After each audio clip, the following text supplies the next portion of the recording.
সবাইকে, সবাই কেমন আছো? আশা করছি সবাই খুব ভালো আছো, আর আমিও তোমাদের ভালোবাসায় ভালো আছি। তো আজকে কিন্তু প্রথম আমি একটা শুরু করছি ব্লগ, প্রথমেই একটা রিভিউ দিয়ে। তো রিভিউটা তোমরা দেখে নাও, আর সাথে সাথে ব্লগটাও কন্টিনিউ করতে থাকো। আমাদের একটা রিভিউ শেয়ার করি। তো রুমা মুখার্জি এই দিদি আমার কাছ থেকে তেলটা নিয়েছিল ডিসেম্বরে, আর 450 টাকা দিয়ে দুটো অয়েল নিয়েছিল। তো অনেকে জিজ্ঞেস করো যে দিদি দুটো তেল কতদিন যাবে, তো এতদিনও কিন্তু ইউজ করছে ঠিকঠাকভাবে। যদি তেলটাকে যতটুকু দরকার ইউজ করা যায় অনেক দিন চলে যায়। এই যে প্যাকেট পাওয়ার পরে আমাকে পাঠিয়েছিল, আর দুটো তেল তোমরা দেখতেই পাচ্ছ। তো তারপরে কিন্তু আজকে এই যে তোমরা তারিখ আশা করে দেখতে পাচ্ছ 10ই জুন, আজকে কিন্তু আমাকে রিভিউটা দিয়েছে। তো তোমাদের রিভিউটা একটু শোনাই। Hello, good afternoon. আমি দেবযানী হেয়ার অয়েলটা ইউজ করেছি। একটাই বোতল আমি ইউজ করলাম, খুব ভালো রেজাল্ট পেয়েছি। আমি দুটো অর্ডার করেছিলাম, এখনো একটা আছে। তো আমার যে বেবি হেয়ার ওগুলো অনেক অনেক ইমপ্রুভ হয়েছে। Thank you so much. খুব ভালো রেজাল্ট পেয়েছি, থ্যাংক ইউ। তো আশা করি রিভিউটা তোমরা শুনতে পেলে। আর যারা আমার নিউ কাস্টমার রয়েছে, যারা জিজ্ঞেস করো দিদি সত্যি বেবি হেয়ার হবে নাকি, তারা তো রেজাল্টটা তোমরা শুনতে পেয়ে গেলে। তো তাদের ক্ষেত্রে বলবো, যারা এখনও ইউজ করোনি অবশ্যই নাও Debjani homemade hair oil and shampoo. তোমরা কিন্তু দুর্দান্ত একটা রেজাল্ট পাবে। কিন্তু হ্যাঁ, যেভাবে বলা হবে আর যেভাবে কন্টিনিউ করতে বলা হবে সেভাবেই তোমরা কন্টিনিউ করবে। আর হ্যাঁ, এটাও তোমরা শুনে নাও, যখন আমার প্রোডাক্ট ইউজ করবে তখন কিন্তু আদার্স কোনো প্রোডাক্ট, তেল, শ্যাম্পু, অন্য কিছু তোমাদের ইউজ করতে হবে না। আমি একদম বারণ করে দিলাম। Just only oil and shampoo, এই দুটো ইউজ করবে তোমরা। তো সবাইকে এটুকুই আপডেট দিয়ে দিলাম। আর যারা আমার নিউ কাস্টমার রয়েছে এখনও লেট করো না, ঝটপট করে বুকিং করে নাও এই নাম্বারে। দাও দেখি কি পার্সেল এসছে। কোথায় এসছে? হোয়াটসঅ্যাপে? নর্মাল মেসেজে যায় না? আছে তো, আবার হোয়াটসঅ্যাপটা খুলতে হবে।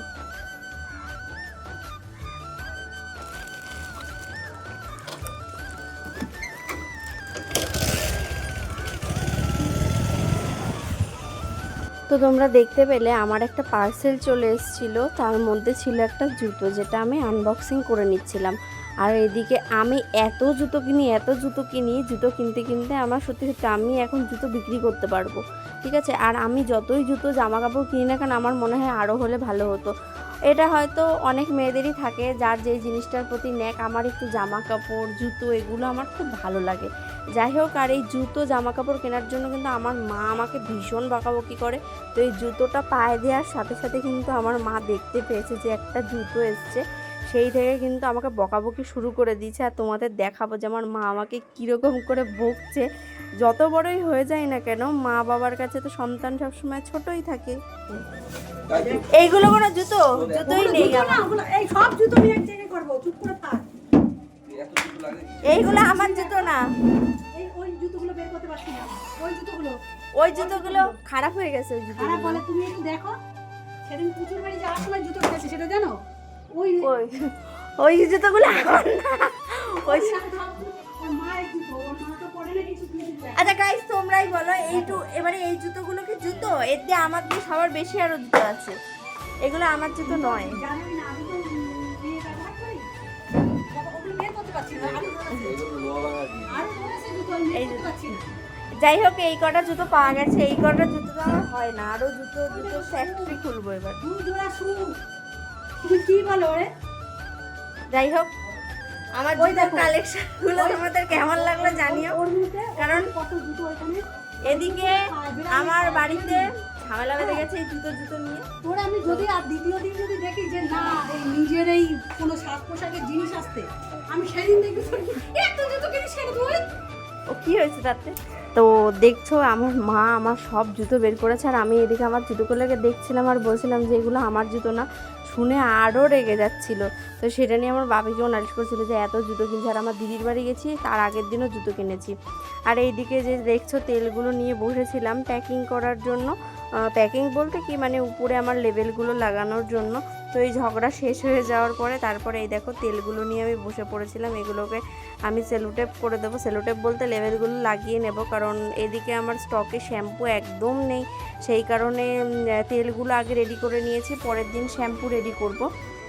তো যাই হোক, অনেকেই জিজ্ঞেস করো যে আসাম ত্রিপুরা এগুলোতে ডেলিভারি হবে নাকি, কমেন্ট করো।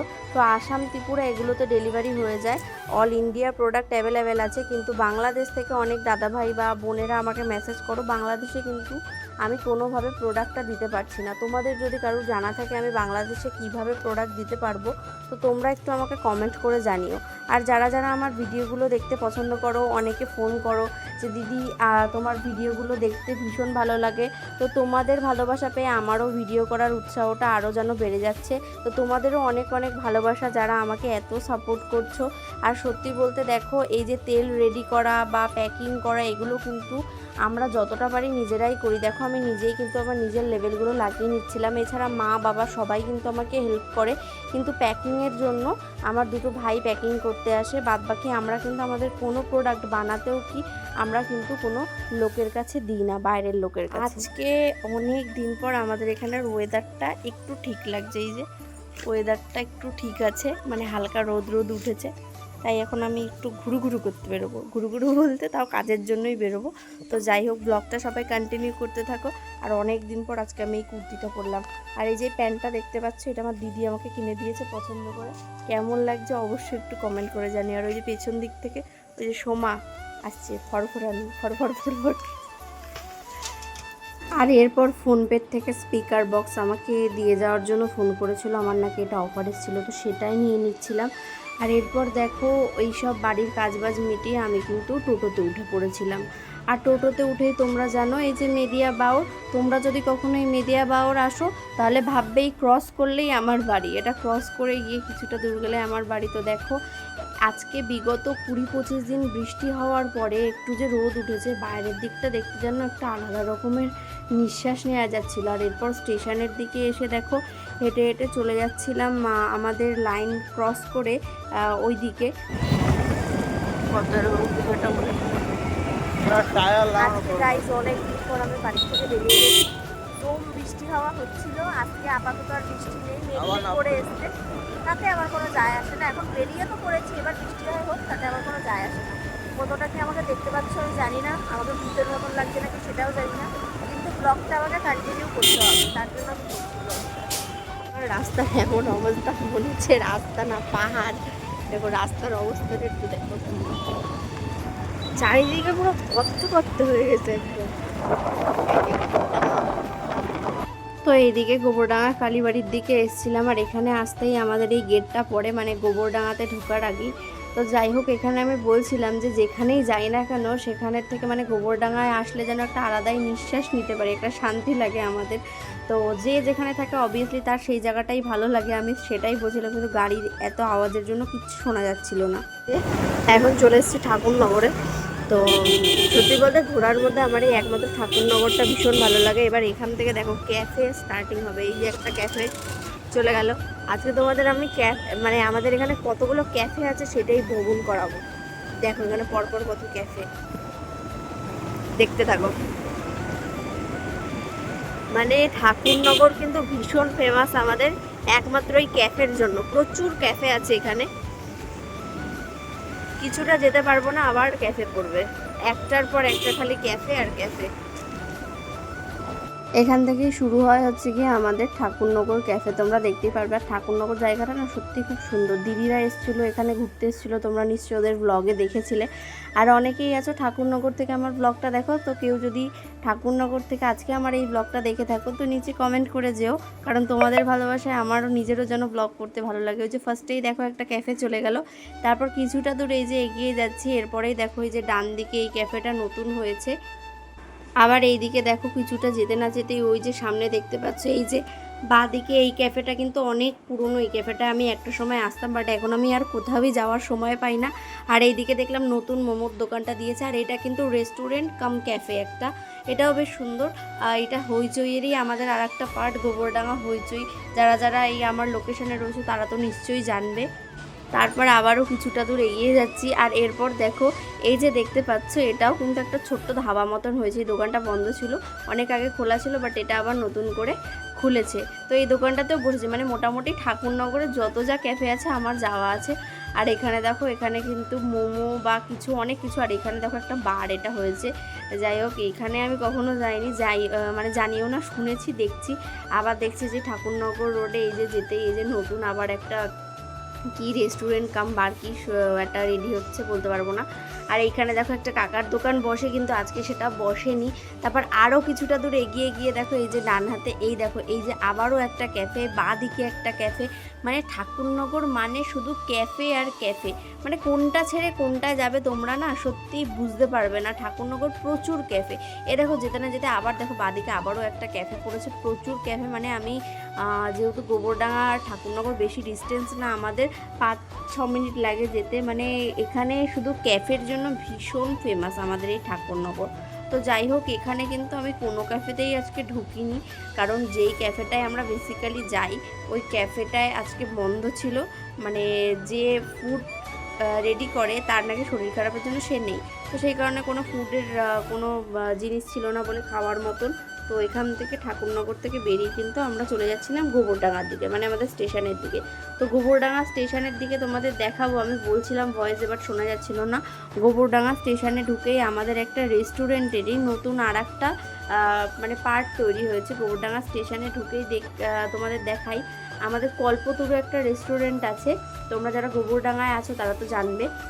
ওই রেস্টুরেন্টেরই আর একটা পার্ট হয়েছে, সেটা হচ্ছে ইচ্ছেডানা। তো সবাই বলছে ইচ্ছেডানা নাকি খুবই সুন্দর, তো আজকে যাবো ইচ্ছেডানাতে গিয়ে দেখবো আর খাবার দাবার খেয়েও দেখবো কীরকম। তো ফার্স্টেই কিন্তু এখানে কিন্তু গাড়িটা পার্কিং করে নিয়েছিলাম, আর এরপরে দেখো আমি কিন্তু গুটি গুটি পায়ে উপরে চলে যাচ্ছিলাম।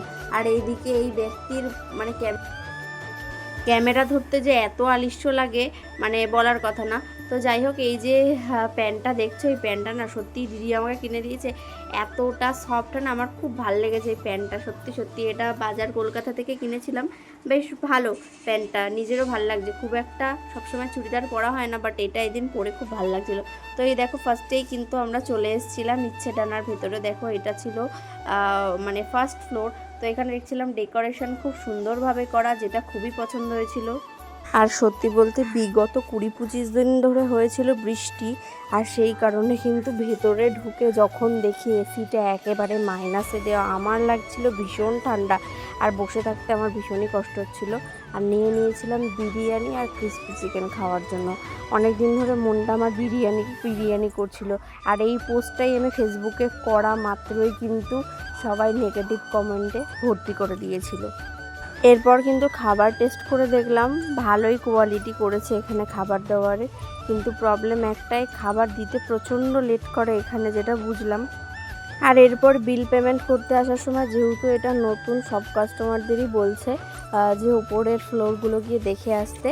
তো আমার যেহেতু চেনা জানা যে এই দোকানের যে মানে দোকান বলতে রেস্টুরেন্টের যে মানে কাকু রয়েছে, এই কাকু আমাকে অনেক ছোটোবেলার থেকে চেনে, তো বলছিল যে উপর থেকে দেখে আসতে। তো আমরা দেখো উপরে দেখো রান্নাঘরটাও দেখছিলাম, এখানে কিচেনটা বেশ পরিষ্কার পরিচ্ছন্ন করে এখানে যে কোনো জিনিস রেডি করা হয়।